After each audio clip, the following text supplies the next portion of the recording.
Las escuelas del budismo tibetano. Uno bien podría pensar que las sectas o escuelas de cualquier religión son exclusivas, tanto en relación a sus miembros como a su doctrina, y que si alguien pertenece a una, entonces no puede pertenecer también a otra. Asimismo, hay quienes suponen que las enseñanzas de una escuela pueden contradecirse con las de alguna otra, pero en el budismo no sucede así. El budismo llegó al Tíbet proveniente de la India. Es curioso, pero en el caso del budismo indio, resulta difícil determinar con claridad el surgimiento, florecimiento y decadencia de las diferentes escuelas que ahí se desarrollaron. Las líneas de transmisión se superponen y fluyen de una escuela a otra de manera continua. No es fácil señalar con nítida seguridad a una cierta escuela de la otra, ya que en algún momento se transforma inadvertidamente en la otra escuela o incluso en varias. Esto se debe a que el budismo indio no es sectario. Por eso, en el caso de algunos grandes maestros, no es posible afirmar con precisión que pertenezcan a una escuela en particular. El budismo tibetano sigue este modelo no sectario. Así que si nos preguntamos lo que significa para el budismo tibetano escuela, todo cuanto podemos decir es que alude a determinado linaje de maestros y discípulos. Un maestro enseña budismo a sus seguidores, luego estos, a su vez, enseñan a sus propios discípulos y así sucesivamente. Esto es lo que denominamos escuela. Puede ser que la línea de transmisión tenga su propia perspectiva del Dharma. Quizá enfatice un aspecto de la doctrina o alguna práctica, pero al final eso solo es un énfasis. Hay tres diferentes factores que pueden caracterizar a una escuela. En ocasiones, una línea de maestros y discípulos se asocia con determinado monasterio. Ocurre que un maestro reside en un monasterio y ahí acuden los alumnos. Cuando el maestro muere, los discípulos continúan viviendo y enseñando en ese lugar. Así es como un monasterio puede llegar a convertirse en la sede de una escuela. De igual forma, una escuela o un linaje se relaciona a veces con un grupo de textos en particular. Las escrituras budistas son muy numerosas y es muy difícil, por no decir imposible, que alguien consiga estudiarlas todas, aunque sea superficialmente.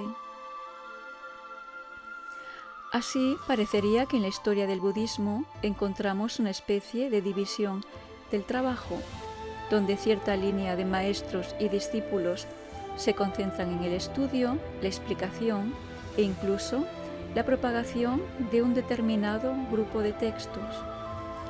Esta es otra forma en la que puede surgir una escuela. Otra posibilidad es que surja una escuela porque su linaje se asocie con una manera de llevar a cabo la práctica espiritual. Pasa a veces que un maestro se ha dedicado a cierta forma de meditación y la enseñanza a sus discípulos, quienes prosiguen transmitiendo esa enseñanza. El nacimiento de una escuela puede implicar la combinación de varios de estos factores. Con el paso del tiempo, cada escuela asume un carácter cada vez más característico, pero nunca llega a convertirse en exclusivo. El budismo se distingue por un espíritu tolerante y, si bien se reconoce que existen diferencias, ninguna de las escuelas tibetanas afirma enseñar la auténtica versión del Dharma. Las 4 principales escuelas del budismo tibetano. En orden cronológico, las 4 escuelas principales del budismo tibetano son la Nyingma, la Kagyu, la Sakya y la Gelug. Las 3 primeras se conocen como escuelas antiguas, mientras que a la última se la llama la nueva escuela.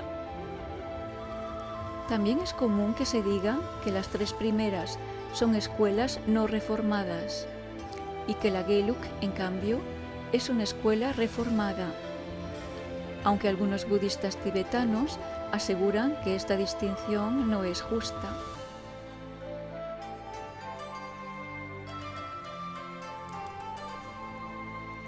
En realidad, la principal diferencia radica en que las 3 escuelas más antiguas son de origen indio, pues fueron fundadas por indios o por tibetanos que habían estudiado en la India, pero la escuela Gelug es autóctona. Tsongkhapa, su fundador, nunca salió del Tíbet y la escuela que fundó es de origen tibetano puro. Una característica de las 4 escuelas tibetanas es que son triyana, o 3 vehículos. Para entender este término, veamos brevemente la historia. El budismo duró en la India 1500 años, desde el año 500 antes de nuestra era hasta el 1000 de nuestra era, pasó por 3 etapas bien definidas. La primera etapa duró cerca de 500 años y se caracterizó por su énfasis en el aspecto ético y psicológico de la enseñanza. En este periodo se estudió la mente con mucha minuciosidad, en especial con respecto a la meditación y los estados de conciencia más elevados. También se dio mucha atención a la disciplina ética y los preceptos monásticos. Se le describe como una fase ético-psicológica. Esta etapa duró también 500 años aproximadamente.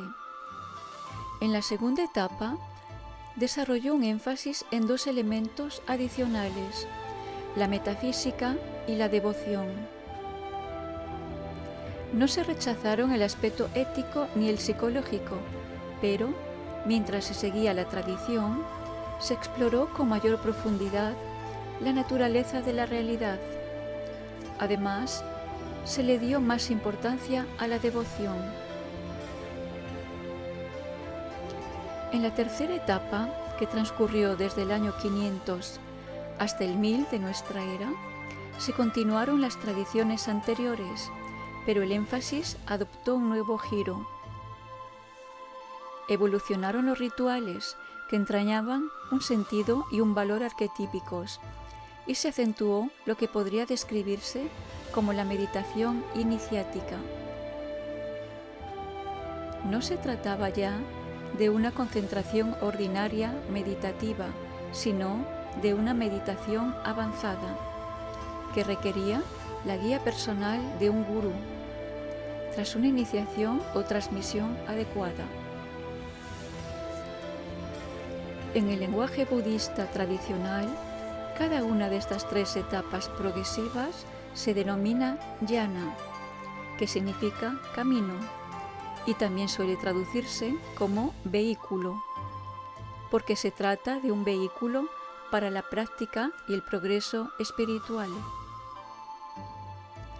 El término sánscrito triyana indica estas 3 etapas del budismo indio: el hinayana o vehículo pequeño, el mahayana o vehículo grande y el brahayana o vehículo del diamante. Por consiguiente, aunque el budismo tibetano se describa como una rama del mahayana, esta afirmación no es exacta. Todas las escuelas siguen el modelo hinayana con relación a la disciplina y la organización monástica, y también con respecto a las enseñanzas básicas. como las 4 nobles verdades, el noble sendero úctuple y los 12 eslabones de la coproducción condicionada. En lo que respecta a la filosofía, todas las escuelas tibetanas siguen el modelo Mahayana, en especial las 2 grandes tradiciones del pensamiento budista indio, el Madhyamika, que son las enseñanzas del camino medio, y el Yogacara, la doctrina que dice que todo es mente. Del Mahayana procede también el ideal espiritual global del Bodhisattva. Finalmente, del Vajrayana o Tantra indio derivan el ritual y la meditación iniciática. De esta forma, todas las escuelas budistas tibetanas son de carácter compuesto. El budismo tibetano no solo considera las 3 yanas como 3 etapas sucesivas de la evolución del budismo, sino que, por otro lado, también las ven como las etapas que cada practicante recorre en su camino espiritual. Es por eso que las escuelas del Tíbet no se pueden diferenciar como tántricas o no tántricas, como intentaron hacer algunos escritores occidentales. Todas las escuelas aceptan esa triple estructura, tanto en relación a la evolución histórica del budismo como de la vida espiritual de cada individuo. Todas aceptan las 3 yanas y consideran que el Tantra es el punto culminante del budismo. En Occidente, el Tantra se ha malentendido de una manera formidable.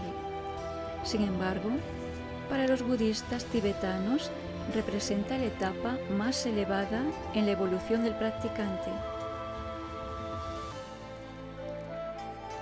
Otra característica común de todas las escuelas tibetanas es que aceptan las mismas escrituras como base canónica, aunque los Nyingmapa tienen algunos textos más. Estas escrituras se componen del Kangyur, que está formado por 100 o en algunas ediciones 108 volúmenes xilografiados y del Tangyur de 225 volúmenes. El Kangyur comprende traducciones al tibetano de sutras y tantras, es decir, todas las obras que tradicionalmente se consideraban como la palabra del Buda o de sus discípulos iluminados, que hablaban bajo su inspiración y guía. Entre ellas se incluyen obras como La perfección de la sabiduría, el Sutra del Loto Blanco y el Sutra Lankavatara, que están traducidos al tibetano. El Tangyur consiste en traducciones de comentarios y otros textos expositivos escritos por grandes sabios y filósofos budistas de la India, como Nagarjuna, Dharmakirti, Dignaga y otros más. Como todos los libros tibetanos, estos textos constan de páginas gruesas, crujientes y alargadas, de resistente papel fabricado a mano, por lo general hechas de bambú, que se guardan dentro de una cubierta de madera, pero no están unidas, sino las hojas están sueltas. En realidad, las 4 escuelas tienen mucho en común y muestran más similitudes que diferencias. La escuela Nyingma. Esta es la tradición que inició Padmasambhava. Nyingma significa escuela antigua y se le llama así porque sigue las antiguas traducciones de los tantras, realizadas antes de la época del rey Rinpoché. Los Nyingmapa consideran que el fundador de su escuela es el gran maestro indio Padmasambhava, el que nació del loto, y sienten tanto respeto y devoción por él que le llaman el segundo Buda.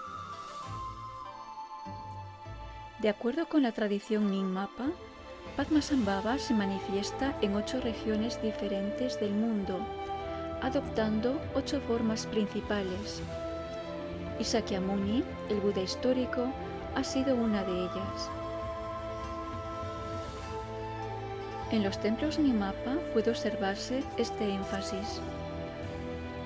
Por lo general son de 3 plantas. Al entrar en la planta baja se ve una enorme imagen del gran gurú Padmasambhava ataviado con vestiduras reales y un sombrero en forma de loto. Está sentado y en el pliegue interior del codo tiene el Khatvanga. En la mano izquierda sostiene un cráneo humano lleno de sangre o de néctar y en la derecha un vajra o rayo diamantino. Muestra su característica expresión sonriente, más con un ligero aire de fiereza. Es común que sus 2 consortes, Mandarava y la princesa Yeshashogyal, se encuentran junto a él, una a cada lado.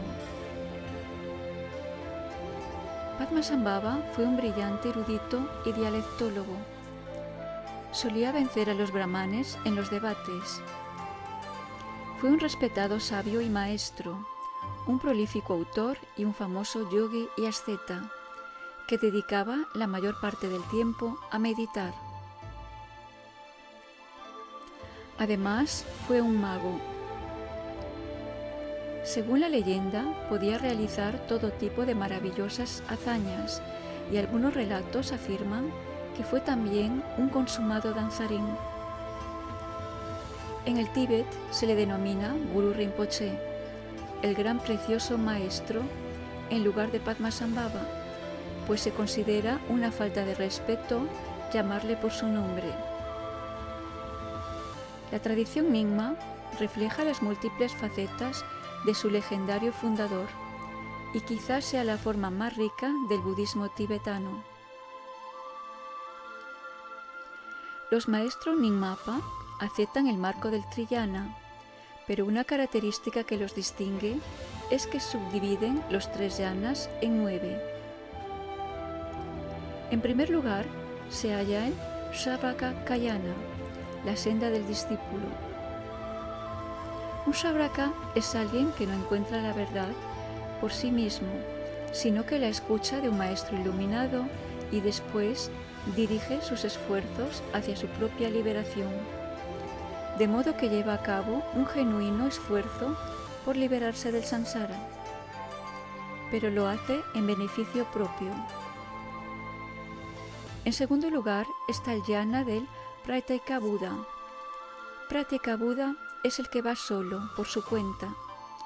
Un Pratyeka Buda es aquel que halla la verdad mediante su propio esfuerzo. No tiene maestro ni discípulos, porque no le preocupa transmitir lo que ha descubierto. Se dice que nada más se interesa en su liberación espiritual. Tanto el Pratyeka Buda como el Sravaka son una especie de individualistas espirituales. El tercer yana es el Bodhisattva yana. El Bodhisattva tiene un maestro y aspira también a tener discípulos, porque su objetivo es alcanzar la iluminación en beneficio de todos los seres. Para ello practica los 6 o 10 paramitas, que son las perfectas virtudes. El Bodhisattvayana es la senda del altruismo espiritual absoluto. El cuarto yana es el Kriya Yoga Tantrayana. Kriya significa ritual y este vehículo implica un cierto grado de ritual simbólico, la repetición de mantras y la visualización de un Buda en particular. En quinto lugar se halla el Ubhaya Yoga Tantrayana. Ubhaya significa ambos aspectos por igual, de modo que aquí el ritual y la meditación se practican en igual medida. El sexto se denomina Yoga Tantrayana e incluye diversas prácticas para desarrollar la unión equilibrada de la sabiduría y la compasión. Este segundo grupo de 3 yanas se denomina, en conjunto, Tantra exotérico o Mantrayana.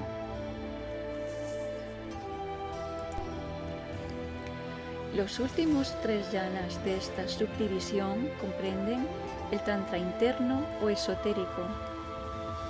El séptimo es el Mahayogayana, formado principalmente por las prácticas conocidas como yoga del desarrollo y yoga perfecto.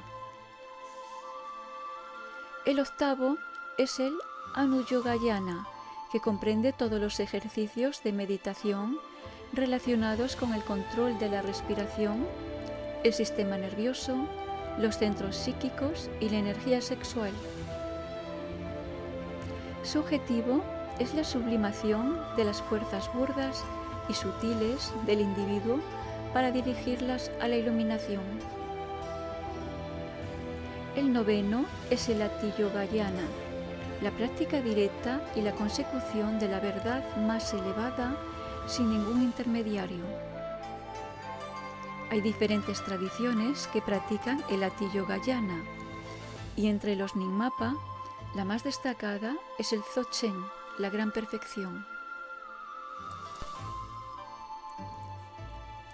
Esta división de los 3 yanas en 9 es muy significativo.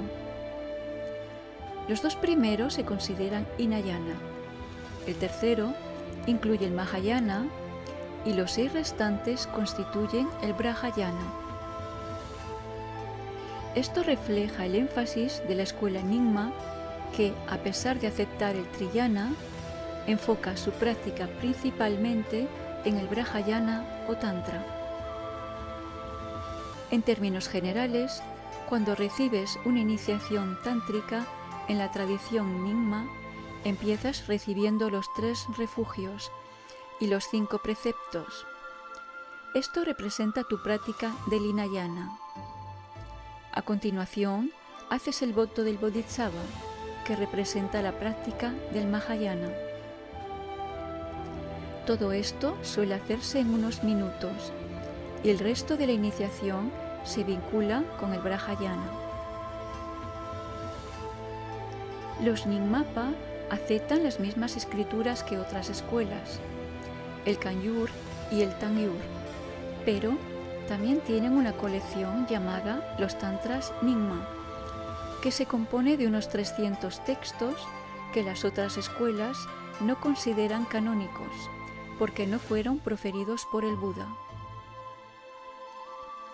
Los investigadores occidentales pensaban que eran falsificaciones de los tibetanos, pero recientemente en Nepal se han descubierto textos originales en sánscrito de algunos de los Tantra Nyingma, así que quizás algunos, si no todos, son genuinamente canónicos. Asimismo, los Nyingmapa tienen una importante colección de 64 volúmenes de textos conocido como Rinchen Terma. Son las llamadas escrituras ocultas. Rinchen significa gran tesoro y Terma lo que sale a la luz. Cuenta la leyenda que fue Padmasambhava quien los escribió, pero que al percatarse de que los tibetanos no estaban preparados para recibir esas enseñanzas, las escondió en cuevas, bajo las rocas, también en la mente de algunos de sus principales discípulos. Se dice que poco a poco han sido descubiertos a lo largo de los siglos. El famoso Bardo Todol, el libro tibetano de los muertos, forma parte del Rinchen Terma. A veces, durante sus rituales, los Nyingmapa utilizan un cráneo humano o un platillo de plata lleno de licor. Este representa el Amrita o la inmortalidad. Se echan unas gotas de licor en la palma de la mano y se la llevan a los labios. Los Nyingmapa son a menudo más espontáneos y vivaces que otros lamas de otras tradiciones. Acostumbran a ser mucho más independientes. Son lamas que tienen su propia vida y sus propios círculos de discípulos, monjes y laicos. Además, no siguen una línea monacal tan estricta. Algunos de los más grandes Lama Nimapa ni siquiera son monjes. La escuela Gelug. A los Gelupa le llaman literalmente los virtuosos. No es que los seguidores de las otras escuelas no lo sean, pero los Gelupa se especializaron en la virtud. Ese fue su punto fuerte.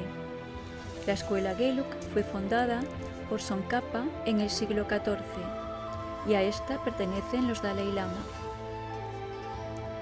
Para comprender esta escuela hay que tomar en cuenta el carácter y la trayectoria espiritual de Tsongkhapa, que sin duda es una de las grandes figuras del budismo tibetano. Tsongkhapa encarna la característica espiritual y el genio religioso de su pueblo. Principalmente se le conoce como el reformador del budismo en el Tíbet, ya que proscribió muchos abusos. Fue además un gran organizador. Unificó la sangha monástica hasta un nivel considerable e impuso una disciplina coherente.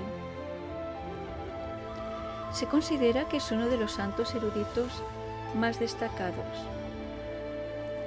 Los santos no suelen ser eruditos y a menudo los eruditos no son santos en absoluto, pero en Tsongkhapa se daba esta fusión tan inusual.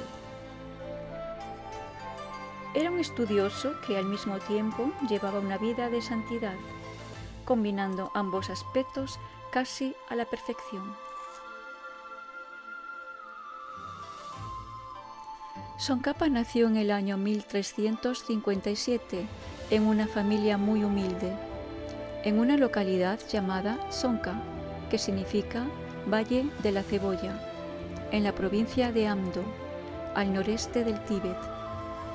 El famoso monasterio de Kumbum, memorable por sus 100.000 imágenes de Buda, fue construido más tarde en el lugar en el que Tsongkhapa había nacido.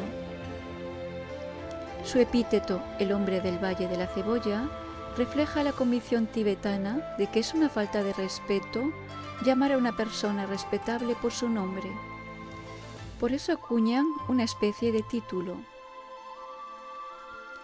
Durante su ordenación, Tsongkhapa recibió el nombre monástico de Summa Tikirti, en sánscrito, que quiere decir merecedor de elogios. Debido a su notable inteligencia, lo llamaban así. Parece ser que fue un niño precoz, por no decir un prodigio.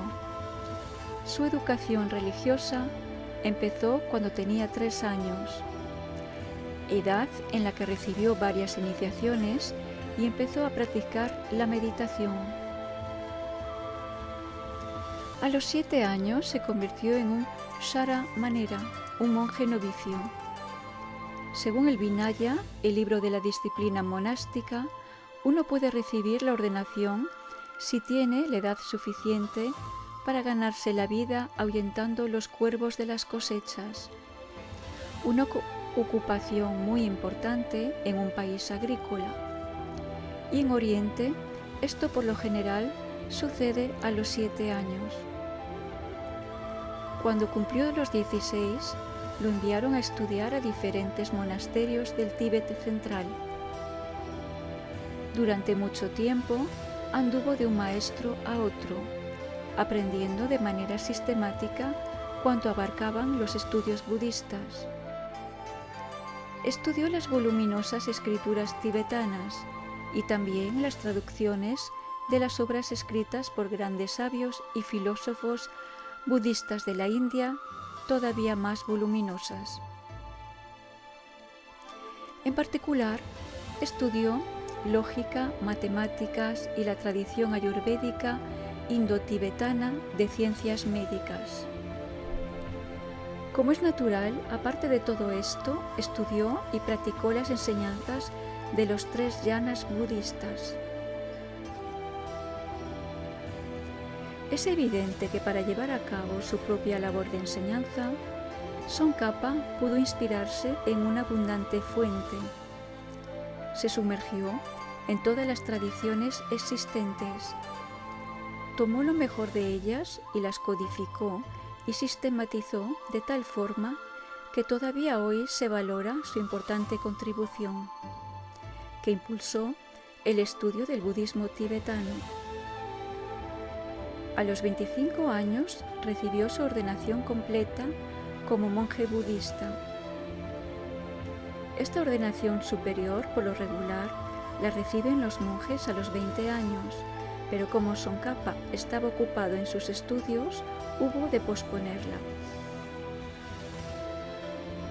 Después de ello se dedicó a continuar sus estudios y a enseñar. Llegó a reunir muchos discípulos que, en virtud de su devoción y dedicación al Dharma y por el estado de pureza y santidad en el que vivían, se fueron conociendo poco a poco como Gelupas. También se les llamó así porque, al seguir el ejemplo de Tsongkhapa, insistieron en observar estrictamente el Vinaya tradicional de aquella época, que incluía la total prohibición de contraer matrimonio e ingerir alcohol. Los Gelupas se conocen a menudo como los sombreros amarillos, para diferenciarlos de los miembros de otras escuelas, conocidos como los sombreros rojos, y de los de algunas ramas Kayupa, denominadas sombreros blancos o sombreros negros. Esta distinción se vincula con ciertas ceremonias tántricas de iniciación, durante las cuales el lama o gurú oficiante se pone un sombrero, amarillo en el caso de los Gelupa y rojo en el de los Nyingmapa. En el momento en que se está identificando a través de la meditación con el Buda o Bodhisattva que encarna la iniciación, que está a punto de otorgar. Por lo tanto, el discípulo siente que la está recibiendo del propio Buda o Bodhisattva a través del maestro. Una vez transcurrido este momento, el gurú se quita solemnemente el sombrero y lo entrega a un acólito para que lo doble y lo guarde. Hasta la época de Tsongkhapa, todos los lamas, siguiendo la tradición india, usaban sombreros rojos con este objetivo.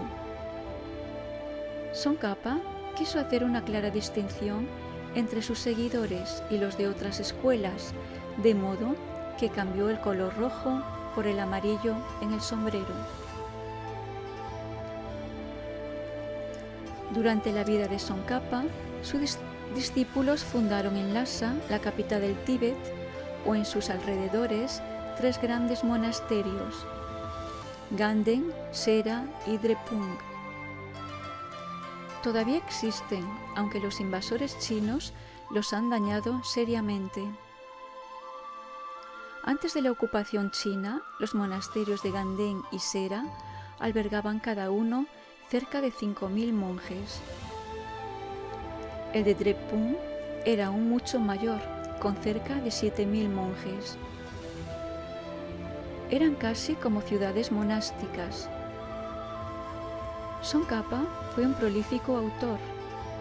La colección oficial de sus escritos abarca 16 grandes volúmenes. Sus 2 obras principales son el Lamrim Chenmo y el Garring Chenmo. Lamrim significa etapas del camino, Chenmo significa grande. La obra es un estudio del camino espiritual según la tradición Mahayana. Explica minuciosamente la práctica de los paramitas y otros temas y cita innumerables escrituras budistas. El Garring presenta asimismo el camino tántrico, es decir, el Brahayana. Estas 2 obras, tan completas y sistemáticas, son la base de los estudios Gelug. Tsongkhapa escribió también una versión abreviada del Lamrim que, en la actualidad, la estudian incluso los monjes, ya que la versión extensa es muy difícil obtrusa y técnica. Además, escribió varios comentarios sobre las escrituras y una serie de bellas obras a las que se les da menor importancia. A los Gelugpa les gusta mucho el debate. Dos monjes rodeados por varios espectadores sostienen una especie de discusión dialéctica. Este ejercicio lo prescribe de manera estricta la tradición. Todas las preguntas y respuestas se basan en sus libros de lógica y filosofía y se acompañan con marcados ademanes. Los participantes pasan horas o incluso días practicando esos debates y son examinados para valorar su competencia en ellos. La escuela Sakya. El término Sakya no tiene nada que ver con la palabra Sakya, el nombre de la tribu a la que perteneció Siddhartha Gautama, el Buda. En tibetano, Sakya significa tierra amarillenta y se refiere a un terreno en barbecho o sin arar, y es ese el nombre del principal monasterio de esta escuela, situado en un lugar conocido como región de la tierra amarillenta. Esta escuela fue fundada en el año 1073 por el gran maestro Drokmi, que estudió en la India durante muchos años con diversos maestros espirituales. Sin embargo, generalmente se considera a Konchok Gyelpo, discípulo de Drokmi, como fundador de esta escuela. Konchok Gyelpo no fue monje, sino laico.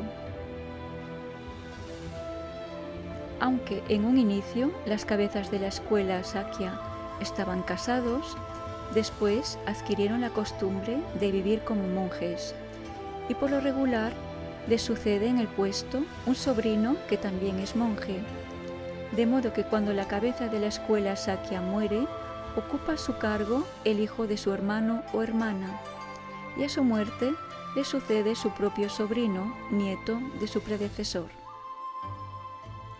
De ese modo, la sucesión avanza y retrocede entre dos ramas familiares colaterales.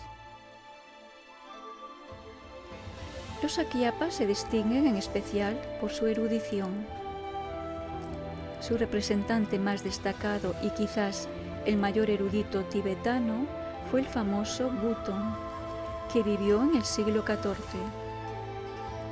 Fue él quien se encargó de la recopilación del Kangyur y el Tangyur, y el conjunto de textos budistas que conforman estas dos grandes ediciones está aceptada por todas las escuelas del budismo tibetano como la colección oficial autorizada. Escribió también una importante historia de las enseñanzas del Buda en las que se explica tanto el budismo de la India como el del Tíbet. Otro gran historiador, Taranatha, perteneció a una rama de la tradición Sakya. Hay una estrecha relación entre los Sakyapas y los mongoles. Fueron los Sakyapas quienes convirtieron este pueblo guerrero al budismo. Como muestra de agradecimiento por las enseñanzas que habían recibido, los mongoles apoyaron políticamente a los Sakyapas, a tal punto que el supremo abad de la escuela Sakya gobernó prácticamente todo el Tíbet durante un periodo de 80 años, etapa que se extiende desde la segunda mitad del siglo XIII hasta la primera mitad del siglo XIV. Podría decirse que fueron ellos quienes prepararon el terreno para el posterior gobierno de los Dalai Lama. La escuela Kagyu. Ka sencillamente significa hablar y Gyu, tradición. O sea, que el nombre quiere decir escuela de la tradición de linaje oral. Los Kagyupa hacen muy poco énfasis en el estudio de las escrituras. Otorgan mucha más importancia a lo que ellos llaman instrucciones susurradas al oído. instrucciones que el gurú da directamente al discípulo y que quizás nunca se hayan escrito. El linaje Kayú se remonta al siglo XI, con el gran maestro bhutanés Marpa, que estudió en la India con Naropa.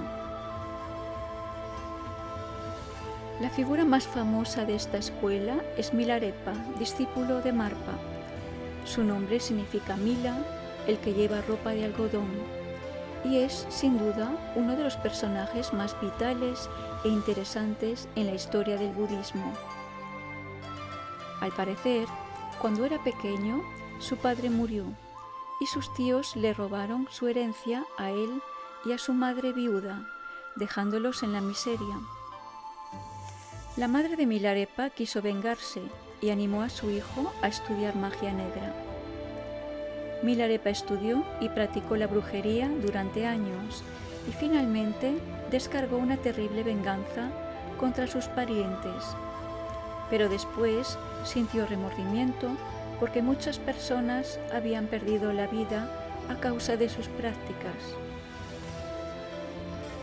Con el tiempo, Milarepa acabó por echarse a los pies del gran gurú Marpa, quien de inmediato vio que aquel joven era una persona enormemente dotada, un genio espiritual, pero también percibió que había acumulado una gran cantidad de karma que debía purificar. Marpa sabía administrar una férrea disciplina espiritual y sometió a Milarepa a tan arduas pruebas que éste llegó a desesperarse.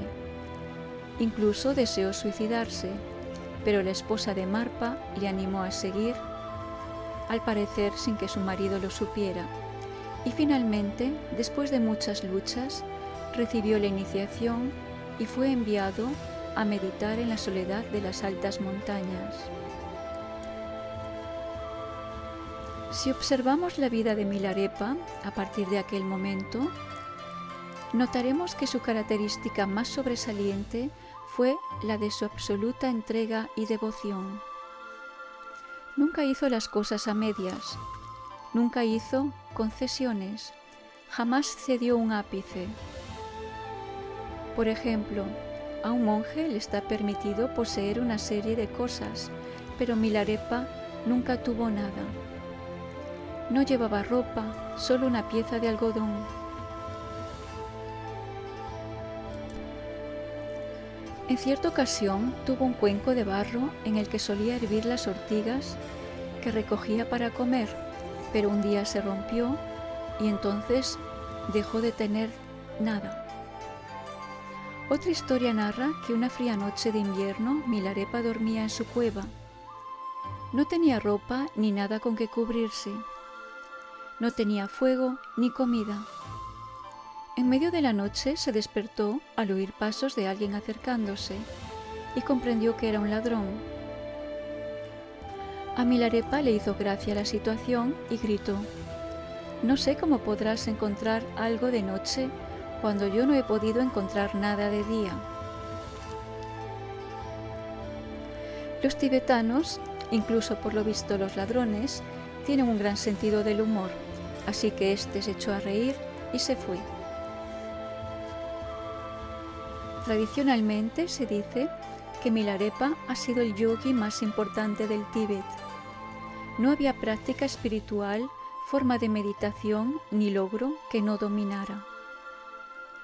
Fue también un maestro extraordinario y un excelente poeta. Su colección de poesía más conocida es el Mila Grubung, las 100.000 canciones de Milarepa, aunque no son 100.000. En tibetano el título significa canciones completas. Estos poemas no solo son importantes por su profundidad espiritual, sino que además la mayoría de ellos están bellamente compuestos. La escuela Kayú, siguiendo los pasos de Milarepa, insiste en la práctica del budismo mucho más que en el estudio de la teoría, y antes de la ocupación china había muchos ermitaños Kayupa viviendo en lugares remotos e inaccesibles del Tíbet. Las prácticas Kayu consisten principalmente en los 6 dharmas o yogas de Naropa. El primero de ellos es la generación del calor psíquico o interno. Fue su gran dominio en esta práctica lo que permitió a Milarepa vivir en medio de la nieve y el hielo de las altas montañas, cubierto tan solo con una prenda de algodón. El segundo de los 6 dharmas de Naropa es percibir la naturaleza ilusoria de la personalidad, lo irreal de nuestro propio ser. El tercero es la práctica de percibir que toda existencia tan solo es un sueño. El cuarto consiste en comprender la clara luz de la vacuidad. El quinto es el dharma de alcanzar la iluminación en el estado que sigue a la muerte, práctica conectada con las enseñanzas del libro tibetano de los muertos. Y el sexto dharma o yoga de Naropa es la transferencia de la conciencia, no solo a otras formas de vida, sino a estados más elevados del ser. Estos 6 dharmas implican muchos ejercicios yógicos de gran complejidad. Sin embargo, la práctica más elevada de los Kayupa es el Mahamudra o gran símbolo, que corresponde al Ati Yoga o yoga supremo de los Nyingmapa, y también en ciertos aspectos al Zen en su sentido más elevado.